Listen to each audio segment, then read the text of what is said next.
ये जो दौर है, इस दौर में और पिछले दौर में कुछ ज्यादा फर्क नहीं है। आज कुछ लोग मुफ्ती साहब पे उंगलियां उठाते हैं, कुछ महबूबा जी पे उंगलियां उठाते हैं, लेकिन वो ये भूल गए कि जम्मू कश्मीर में आज जो कुछ भी हो रहा है उसकी बुनियाद नेशनल कॉन्फ्रेंस ने डाली है।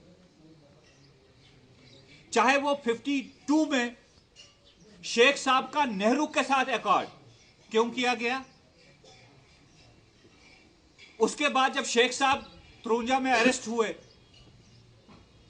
तो यहां पे सेंट्रल रूल और सेंटर की जो पॉलिसीज इंप्लीमेंट करने वाले शाह साहब आए, वो कौन थे? क्या वो पीडीपी के थे? क्या वो बीजेपी या कांग्रेस के थे? वो भी तो शेख साहब के घर के थे। शेख साहब जेल से वापस निकले, 75 76 में दोबारा अकॉर्ड किया। क्यों किया? जम्मू कश्मीर के कोई इंटरेस्ट के लिए अकॉर्ड किया। और उस अकॉर्ड के बाद जब शेख साहब का इंदिरा जी के साथ अकॉर्ड हुआ, एक रात में मरकज के 99 कानून जम्मू कश्मीर में इंप्लीमेंट हुए। उस पर तो नेशनल कॉन्फ्रेंस बात नहीं करेगी। शेख साहब के बाद फारूक साहब ने राजीव गांधी के साथ अकॉर्ड किया। क्या जम्मू कश्मीर के इंटरेस्ट के लिए किया? क्या इन लोगों से किसी ने पूछा आज तक कि आपने 1952 से लेकर 2025 तक जब जब आपने मरकज के साथ अकॉर्ड किया, उसका जम्मू कश्मीर को क्या खामियाजा भुगतना पड़ा? सुप्रीम कोर्ट ने जब 370 की जजमेंट सुनाई, सुप्रीम कोर्ट ने क्या कहा? सुप्रीम कोर्ट ने भी यह कहा कि यह प्रेसिडेंस बन चुका है कि 370 को अमेंड करने के लिए प्रेसिडेंशियल ऑर्डर 370 को ही यूज किया जाता है। आज तक 1952 से लेकर 2025 तक जो अमेंडमेंट्स हुई है 370 की, उसको दायरा बनाया गया, उसको बेस बनाया गया कि अगर ये पीछे तारीख में हो सकता है तो आज क्यों नहीं हो सकता। तो सुप्रीम कोर्ट में जम्मू कश्मीर में 370 का केस अगर हारा हम लोगों ने, वो नेशनल कॉन्फ्रेंस की देन है। क्योंकि नेशनल कॉन्फ्रेंस में तारीख में जब जब उनको कुर्सी पकड़नी थी, उन्होंने जम्मू कश्मीर को भेज दिया। और आज भी चाहे वो 370 पे खामोशी हो, 35(1) पे खामोशी हो, या नौजवान जो हमारे जेलों में है उस पे खामोशी हो, पीएसए पे खामोशी हो, या वक्फ अमेंडमेंट बिल पे खामोशी हो,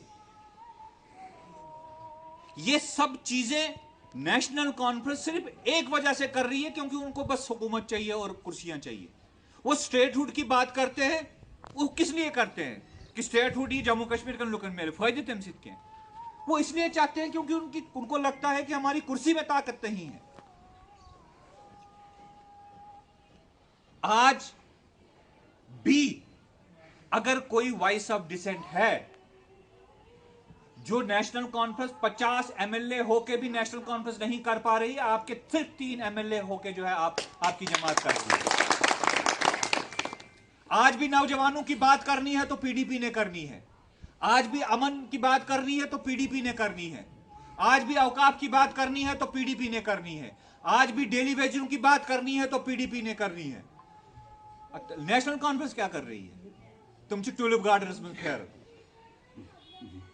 पैच पानस से जुड़े में खबर कुमकुम। आपने देखा कि असेंबली में लास्ट के 2-3 दिन important bills, private member bills आने थे, चाहे वो शराब को लेकर है, चाहे डेली वेजर्स को लेकर है, चाहे जो स्टेट लैंड्स पर लोगों ने मकान बनाए हैं उसकी रेगुलराइजेशन को लेकर। कैसे 2-3 दिन असेंबली नहीं चलने दी? तो मेरे भाइयों, ये दौर उतना ही मुश्किल दौर है जो दौर जो है हमने पीछे देखा है एलजी के टेन्योर पे और जब इलेक्शन नहीं हुए। इस दौर में आपका सबसे बड़ा किरदार है, आपने सवाल पूछना है, आपने खड़े होना है। डरे तो हम बीजेपी से नहीं है, नेशनल कॉन्फ्रेंस से डरने की तो बात ही नहीं है।